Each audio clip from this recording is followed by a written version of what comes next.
الحمد للہ رب العالمین والعاقبۃ للمتقین والصلاة والسلام علی سید الانبیاء والمرسلین اما بعد فاعوذ باللہ من الشیطان الرجیم بسم اللہ الرحمن الرحیم۔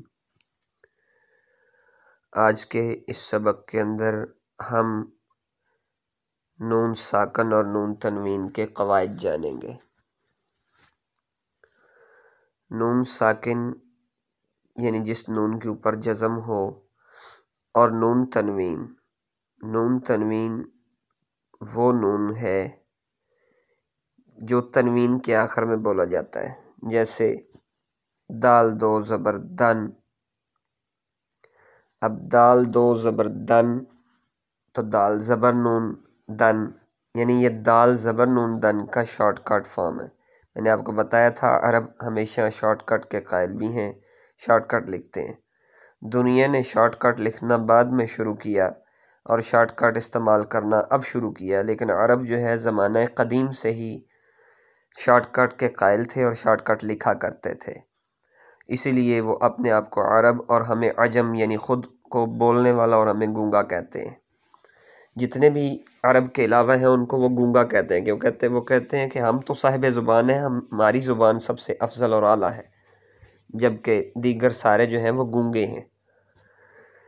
تو وہ شروع سے ہی زمانہ قدیم سے ہی آقا کریم علیہ السلام کی ولادت سے قبل کی بات کر رہا ہوں، زمانہ قدیم سے ہی وہ عرب جو ہیں وہ شارٹ کٹ لکھنے کے قائل تھے اور شارٹ کٹ لکھا کرتے تھے۔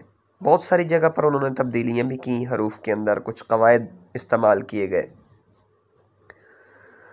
المختصر نون ساکن اور نون تنوین کی آپ کو سمجھ آ گئی ہوگی۔ اصل میں دال زبر نون دن تھا، تو اس کو شارٹ کٹ میں دال دو زبر دن، دال دو زیر دن، دال دو پیش دن کر دیا گیا، تنوین دے دی گئی۔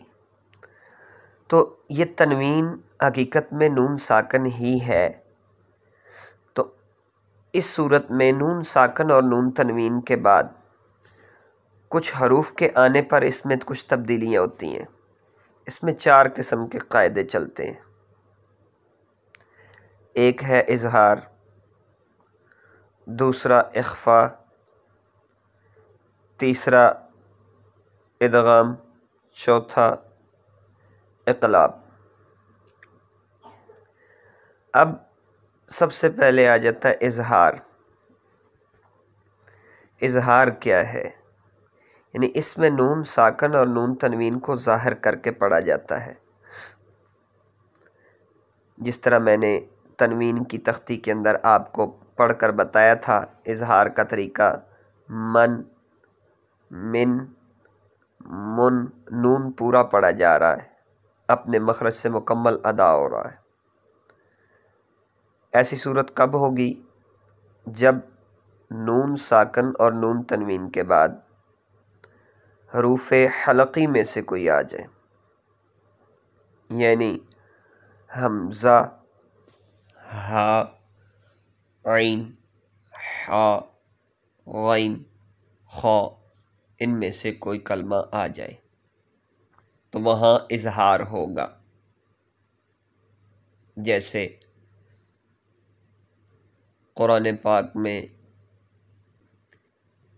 اظہار اور اخفاء کی دونوں کی مثالیں میں علیحدہ علیحدہ دے دوں گا۔ جیسے من شر حاسد اذا حسد، حاسدین نہیں کیا، حاسد اذا حسد، دال دو پیش دن، دال دو زیر دن ہے یہاں پر، اور آخر میں دال کے بعد الف ہے، یعنی نون تنوین کے بعد حمزہ آ رہا ہے، حمزہ حروف حلقی میں سے ہے۔ حاسد اذا حسد۔ اسی طرح آگے آ جاتا ہے اخفاء۔ اخفاء، اخفاء کی کیا صورت ہے؟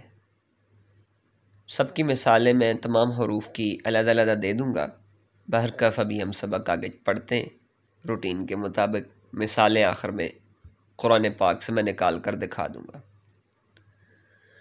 اخفاء، اخفا کہتے ہیں ناک میں آواز کو چھپانا، جس طرح ہم لفظ بولتے ہیں اردو میں ہمارے بولا جاتا ہے لفظ گاؤں، گاؤں میں نون پورا نہیں پڑھا جاتا، آدھا پڑھا جاتا، نون غنہ پڑھا جاتا ہے۔